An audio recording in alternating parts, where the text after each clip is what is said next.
Can you play salt peanuts? I don't know.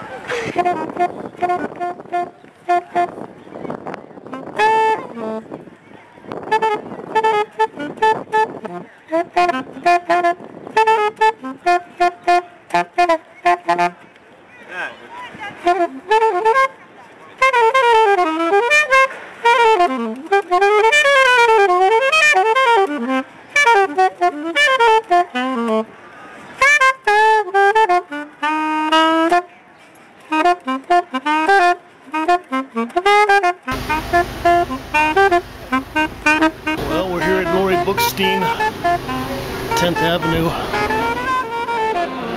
I'm gonna run in and do a rough cut. This guy, Leland Bell.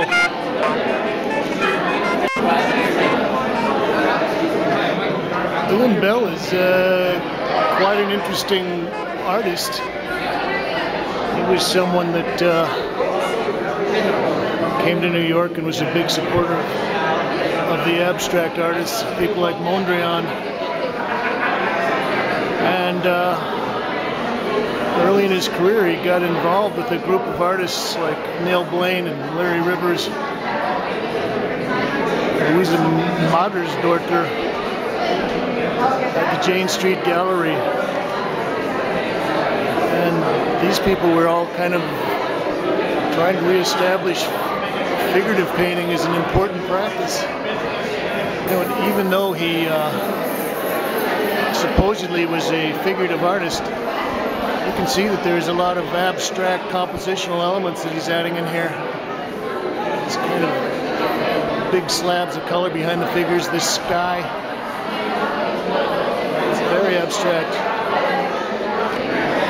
This show is a lot of his late work and some of the drawings that were associated with it. I think it says here that the guy died in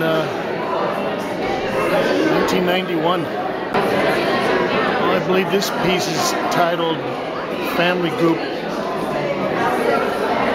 And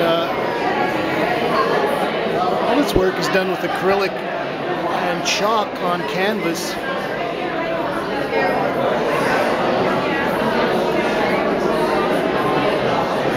It's a large piece. I believe this is titled Morning with Cat.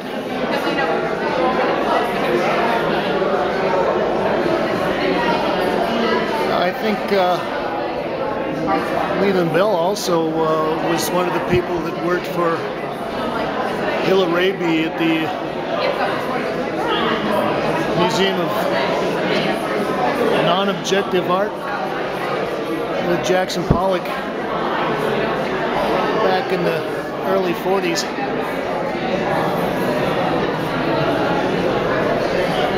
And I just like his work because he really is, he's an extraordinary draftsman, and he's one of the few people that I know of that is able to use acrylics in a very direct and dry and honest way. And he's quite a colorist.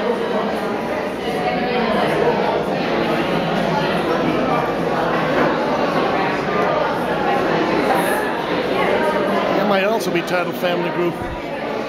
Having a little confusion here because their listing is not too good.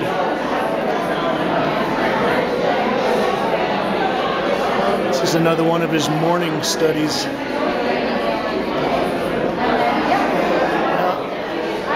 He was well respected by a lot of well-known figurative artists, people like R.B. Katai and Larry Rivers. And I think that when Bell started to get a little bigger following in the late 70s, early 80s, people realized that he was a harbinger of the new figurative paintings that people like Kian Clementi and Eric Fischl, some of the Germans were doing.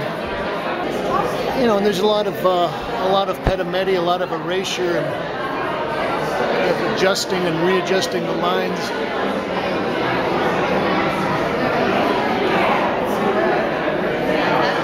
And I like his use of the solid areas of color. This is a beautiful little study.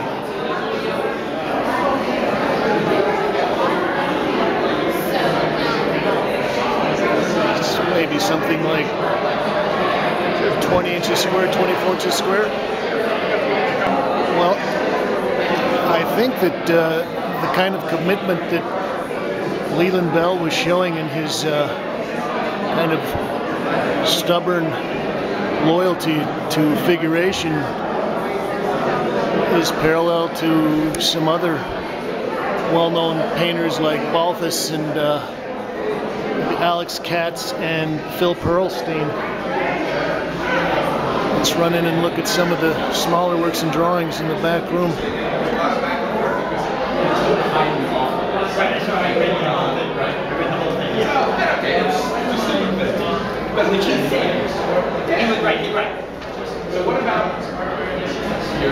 This is a portrait of Ulla, which is charcoal on paper.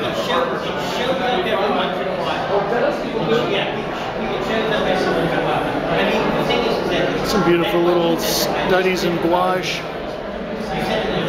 Some studies for mourning. You know, and that great, bold, confident line almost makes me think of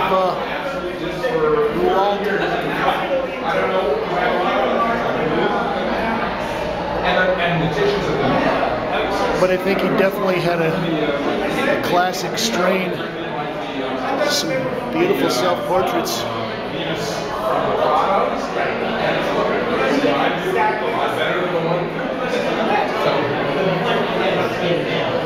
All we can see is chalk.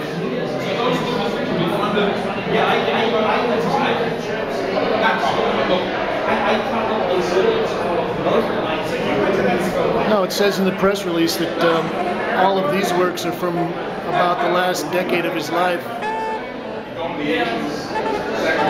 So I guess that would be from the early 80s.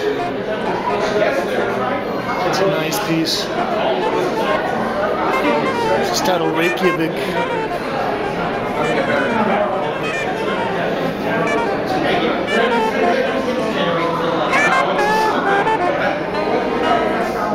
So this has been a rough cut run through of Leland Bell theme and variation here at Laurie Bookstein, 10th Avenue. Thanks, Kate.